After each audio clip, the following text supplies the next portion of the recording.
Welcome back mga kaaldab. Ito na naman po ang inyong lingkod, si Mr. Destiny. At pag-uusapan natin itong mga latest post ni Mengay sa Instagram. Kasi kumbaga ang daming naglalaba sa mga photos. Di po ba kasi 1 year anniversary kuno ng kasal serye nila Mengay at ni Congressman. Well, pasensya na po sa mga Aldab Nation na ayaw po itong makita. Ayaw po itong pag-usapan. Gusto ko lang po ipabatid sa inyo o ipaalam na wala pong post si Mengay na pumapabor po sa Armin. Gawa-gawa lang po ng Armin yan. Di po ba? Kasi nga po, kung ilalabas nila Mengay yan, talagang marami ang nadisgrasya ng mga panahon yan. Di po ba? Kaya ang sabi ko sa inyo, lagi lang kayong tututok sa channel ni Mr. Destiny kasi ako lang naman po talaga yung nambabasag. Ako lang naman po yung nag-aabang lagi sa mga kaganapan po sa mga Armain at sa mga main fanatics. Sabi nga po nila ay sila ng bonggang-bongga sa first year anniversary. Ilang tulog na lang yan mga kaaldab. Di po ba? Pero wala pa rin paramdam si Congressman Arjo. Mas pinili pa po niya na manahimik o mag-post na may mga ibang kasama. Pero kesa po sa anniversary ng kasal nila Mengay. Di po ba? Kasal serye.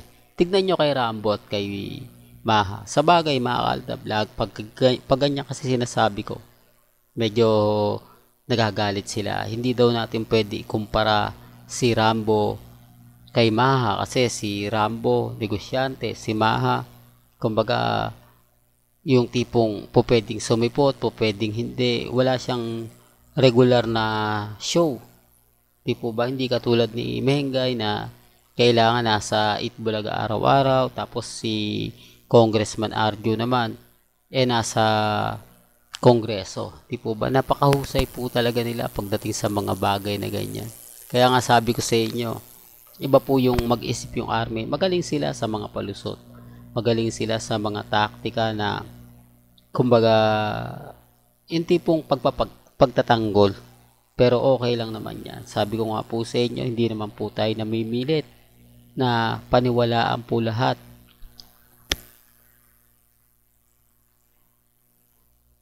Ang lahat ng sasabihin natin. Di po ba? At least nababasag natin sila. At least, kumbaga yung mga post ni Mengay, pinapakita ko po sa inyo. Gaya nga po ng post niya kanina, at dito naman po sa pangalawang post na kung saan nga po talaga mas binibigyan ng pagkakataon ni Mengay yung mga kaibigan niya. Di po ba? Na sinasabing tuwan-tuwa nga po raw si MJ sa mga post ngayon ni Mengay. Pero siyempre kasama siya, sabit siya. Di po ba?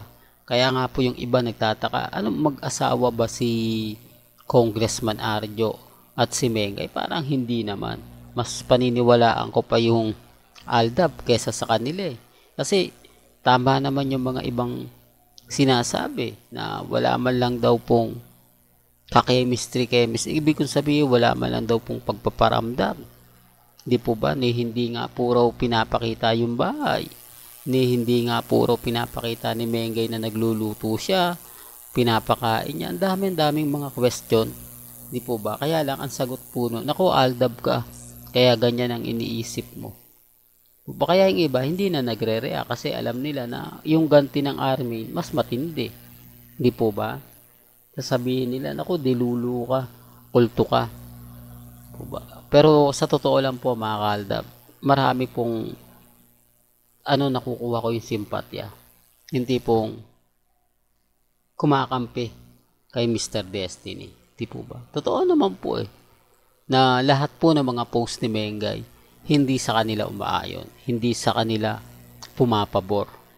Gaya ng sinabi ng iba, kasino nga lang daw pong mag-post si Mengay sa bahay nila kasama si Congressman Arjo na happy bonding moment ng family nila kahit maraming issue, kahit na binabatikos po ngayon sila dahil nga po sa pagbubuntis ni Ria Atayde at si Congressman Arjo ay naunahan pa. ikaw na yung matanda, pero bakit ganun? Diba? Dapat daw mas nauna na dahil kumbaga 9 years o 8 years, 5 years ang relasyon daw kuno ako no. Sabi niya, hindi ko talaga alam.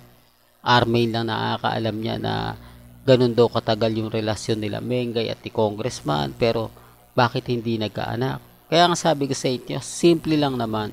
Kapag nag-asawa ka, normal lang po na magkakaanak ka. Normal lang po na kumbaga yung alam nyo na mga kaaldab.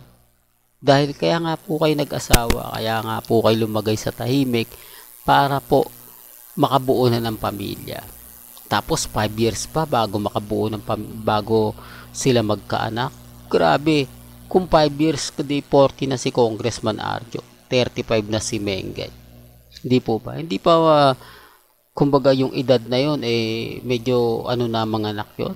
Hindi po ba? Sensitibo na yon. At yung 40, biruin mo pag edad ng anak mo ng 10, senior na si Congressman. Hindi po ba kayo napapaisip sa mga ganyan? Sa bagay mga kaaldab, sabi ko nga, hindi naman po tayo namimilit Hindi po ba?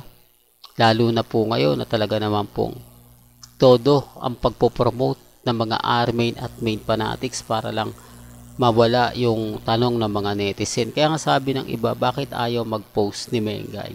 Bakit ayaw niya ipakita sa mga tao na maganda, matiba yung relasyon nila ni Congressman? Wala Di po ba? Real to kayo mga kaaldab. Kaya nga sabi ko sa inyo, relax lang po kayo. At ito pa po yung kumbaga nakakalungkot pagka naaalala natin ang McDonald's ni Mengay.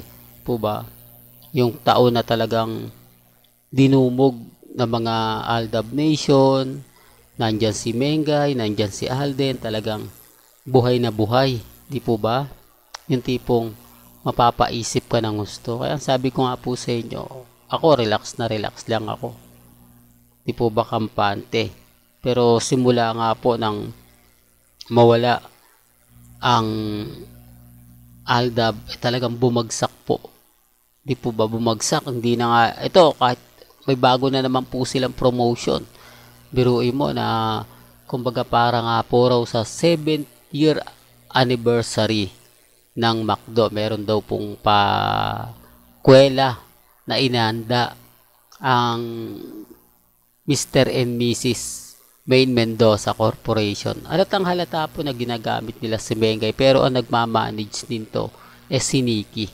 Totoo to mga kaaldab. Kaya nga po hindi to pinupuntahan ng Aldab Kasi alam nila na may mga point na si Nikki lang naman nagbabantay. Di po ba? Mantakin nyo anniversary nila, pero hindi sumipot dun si Mengay. Mas minabuti ni Mengay na hindi. May mga talagang mapapaisip po kayo. Ngayong 7th year anniversary, piruin mo napakatagal pa, August 18 pa, nagpo-promote na sila. Kasi nga po nakaraang taon, hindi masyado natangkilik. Hindi masyado, kumbaga, yung tipong na-promote ng maaga. Kasi 5 days o 10 days pa lang na-promote nila, wala. Hindi talaga tinangkilik, di po ba? Ngayon, August 18, kung ikukumpara mo, di po ba? 20 days pa para, o sabihin natin, 25 days na promotion para ma-sold out. Mababa na nga, hindi pa ma-sold, di po ba? Tapos yung mga fans ng main fanatics, nagdadala pa sila, samantalang si Congressman Arjo, kung titignan nyo, pwede naman siyang kumuha ng 2 jeep. Hindi po ba? Marami na yun, 2 jeep o kaya 3 jeep para lang po magpakain ng libre. Hindi po ba sa mga nasasakupan niya? Nagawa niya ba? Hindi, para lang klaro, para lang po sa mga taong kumbaga nag-iisip, nagko-komento. Well, basta talaga pag ako nagbigay ng update, mapapaisip po talaga sila. Di po ba kung tama nga po ba yung sinasabi ni Mr. Destiny o hindi? Kaya nga po ang daming mga reaksyon, komento, na dito nyo lang po talaga sa channel ni Mr. Destiny malalaman ang buong istorya. Well, hanggang dito na lang po ang ating latest updates. Kaya kung gusto nyo pa po ng pinaka-latest at mga sariwang update, abay tumutok lang po kayo dito po sa channel ni Mr. Destiny para updated po kayo sa mga latest at sa mga bagong video po na ilalabas po natin maya maya lang. Hanggang sa muli, salamat po sa panonood at pakikinig.